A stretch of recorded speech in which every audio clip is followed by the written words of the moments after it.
Okay, let me tell y'all that my middle child is 23 now, and she's the only one that checks on me. She called me a few minutes ago and said, "Did you get to Naples all right?" And I said, "Yeah, baby, thank you for asking. Tell your daddy." I buy Soma now. Soma, big old panties, honey. The bigger the better. I used to wear Victoria's Secret when I still had hope. And then I found out, y'all know who owns Victoria's Secret? Satan. And no, he doesn't. I had to stop wearing them because they were cutting me in two. But Lord, they're probably about to go out of business. But anyway, everybody is. But I love a big panty. Okay. My baby child is so different than the other two because I was so tired. By the time I got around to her, I was beat down. And I was tired. And I let her do whatever she wanted to. And I've heard old women say 4, 5, and 6 raise themselves. I bet they do. I bet they do. Because I've let her do whatever she wanted to. I was so on top of my game with those first two. I was like flashcards. You're going to make 100 on that spelling test. And I was up in school, I was room mom, and I was taking yogurt and muffins, and I was all up in everything. That third one came along, and I was like, "Can she read?"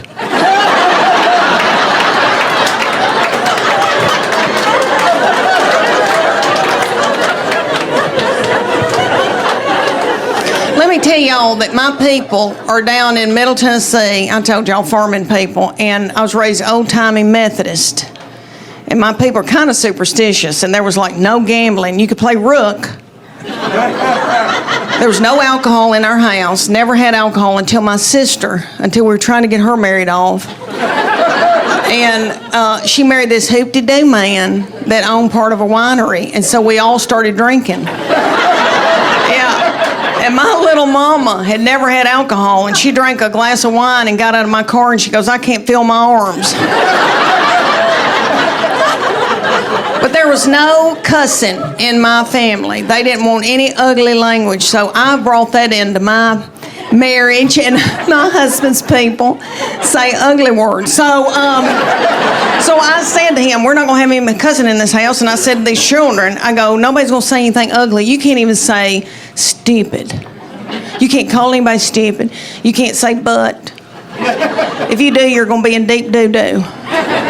And they listened to me. Those first two did exactly like I told them. Well, that baby came along, and it started out with spell cussing.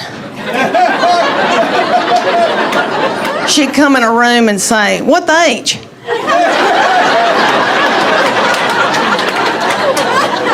And then it went on to, "What's up, mofos?" I got us tickets in Nashville to go see Hart and Joan Jett. I know, little Joan Jett. It was probably about 100 degrees, and it was outside, and it was hot and sweaty and humid. Little Joan Jett comes out in leather. And let me tell y'all, she's the size of this glass, Joan Jett. But she rocked it, and she has filler, a lot of filler, and it looks good. It looks good. And I've never wanted it until now. And I think, should I get my lips plumped up? Because what happened to my lips? My lips just sucked up into my body. I used to have lips. Anyway, so she came out. She was wonderful. And then Nancy and Sweet Ann and Nancy came out, the sisters, Hart. Ann's the oldest one, you know, the dark-headed one. She came out in a big pair of orthopedic tennis shoes.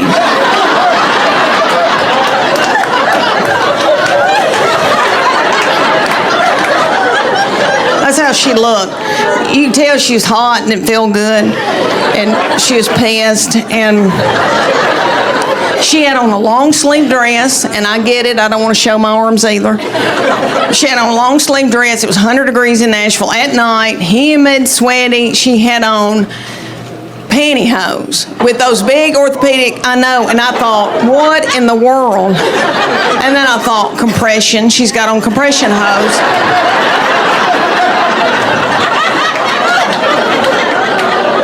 But she sang like a bird. And then Nancy, sweet Nancy's doing okay. You know, Nancy's a little bit younger. She can still jump. But they were wonderful. Anyway, we tried to do stuff like that. And I've told him, I said, we need to build intimacy. And not your kind of intimacy. Because he, you know, everything just means grabbing my breast. And even if he hasn't spoken to me that day. And I said, I need you to speak to me. And I need you to listen to me. And I need to be able to share with you things. And then the nasty stuff can happen if you listen to me. But he goes, what do you want to tell me? And I said, I got to tell you something's going on with my bladder.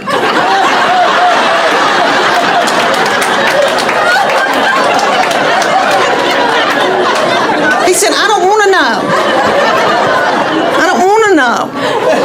And I thought, that's odd, because I've had your children. And I went through a lot, you know. I had 3 babies 2 different ways. And that first baby was an emergency C-section, and I remember being in the operating room and scared and young, and my husband looked at me, he was sitting there watching it, and he said, oh my gosh, they've taken your uterus out and set it on your chest. And I was like, he said, it looks like a Cornish hen. I was thin, and I had eyebrows.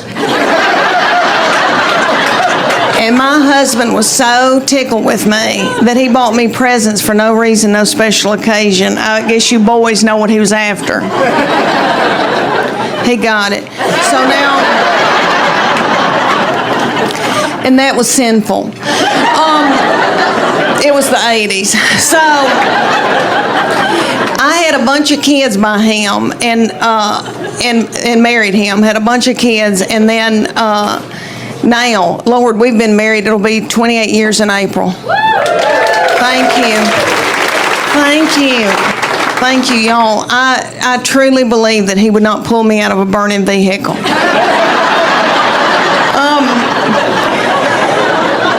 I've had a big week. I've been in Portland, Oregon this week.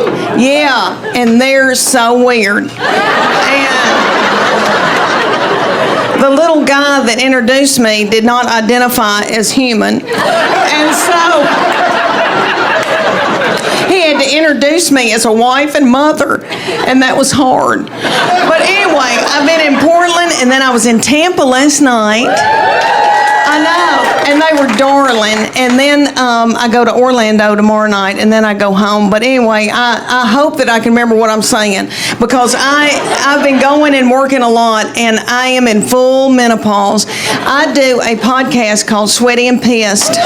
Thank you. Thank you. Sweaty and Pissed, Menopause and More. So, for instance, Nick, one of the episodes is called Vaginal Dryness. And vaginal dryness and pinto beans. So, my nurse practitioner, I do it with her, and she's brilliant. So she talks about the medical part, and I talk about pinto beans. But anyway, she just did my annual, and I'm 54 years old, and she said, Leanne, you got to take that IUD out. It's time.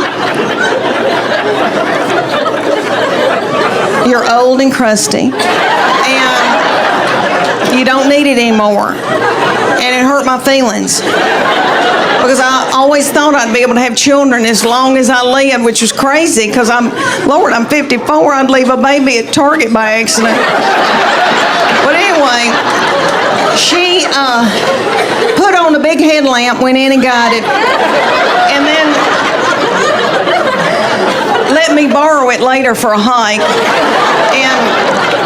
But let me tell y'all, my husband never had a vasectomy, and he said, I'm not going to get one, Leanne, because what if something happens to you? I know, and I need to marry a young woman. And she wants children. And I said, bless her heart. I'll pray for her.